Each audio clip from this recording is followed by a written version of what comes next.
This is Cannes, the dazzling luxury resort on the French Riviera. Once a year, Cannes takes on a special look and becomes the center of the motion picture world with its spectacular International Film Festival.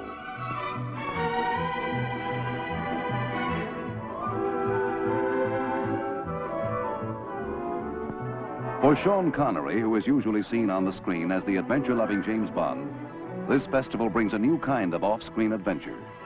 There's a roaring reception and ovation for Connery, an ovation that continues for his first major dramatic motion picture being shown at Cannes. The film takes him from the world of 007 to the stark reality of a British prison camp.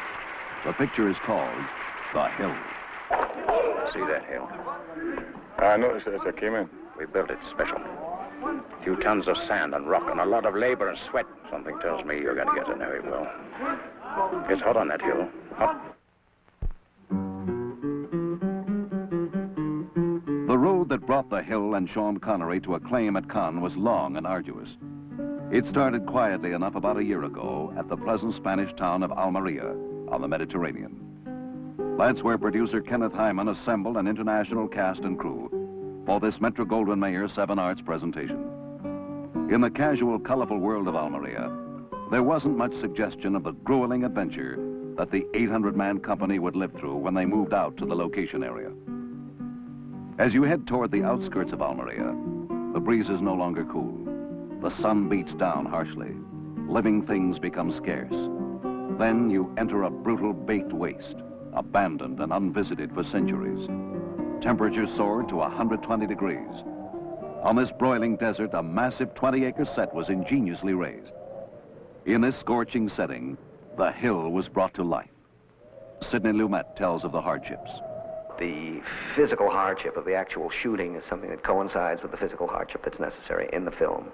And through it all, the caked sand, the windstorms that would be going on while we were shooting, the cracks in the lips, those are all for real.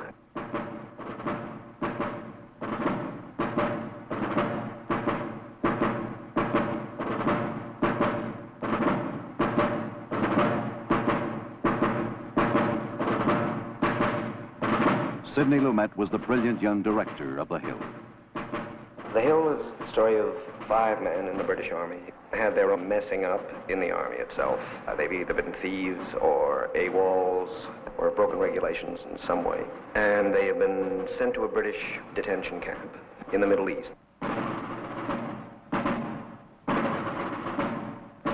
Sean Connery plays a character by the name of Joe Roberts, who is no hero in any conventional sense. He's a man who's in that prison for having beaten the hell out of his officer. His part in The Hill involves the biggest chunk of acting that he's ever bitten off. Connery speaks of the tough location. We made The Hill as it would be in real life. We set up a camera on a crane and we started up running, the 5 of us, which would be the ritual, and just kept running and running. The picture is called The Hill for a very specific reason. Basic punishment, once any sort of prison regulation has been broken, is going up and down the hill in full field pack in the desert until you drop. We had pack with and kit bag boots and webbing equipment and tin helmet and everything. I suppose it was about 40 pounds. I believe that we lost weight. Others lost weight too. Kenneth Hyman was one of them. I think maybe the toughest part of a producer's job is getting a good project off the ground. It took almost 2 years to convince various and sundry people The Hill had an enormous potential as a film. The labor and construction problems were difficult and exhausting.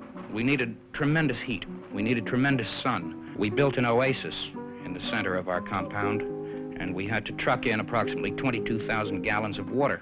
The authentic physical hardships contributed enormously to the realism of the film, the mood, the feeling of the desert, and the hardships that these men did have to undergo.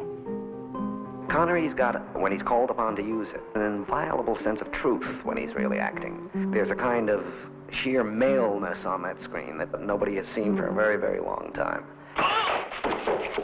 On your feet and you listen. No, you listen! 3 bloody years in the desert, 3 bloody years fighting under paid gunmen, that's who we are. We're both regulars. You'd prop up dead men and inspect them if you was ordered to. You're right. All I know is that I can't do things that don't make sense to me anymore. You can still live by the book. But it's annotated, stupid, and out of date.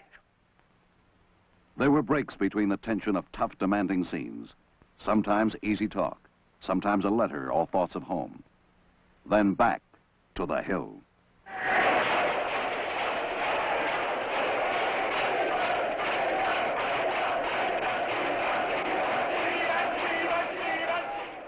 Directing is as close to conducting an orchestra as anything else.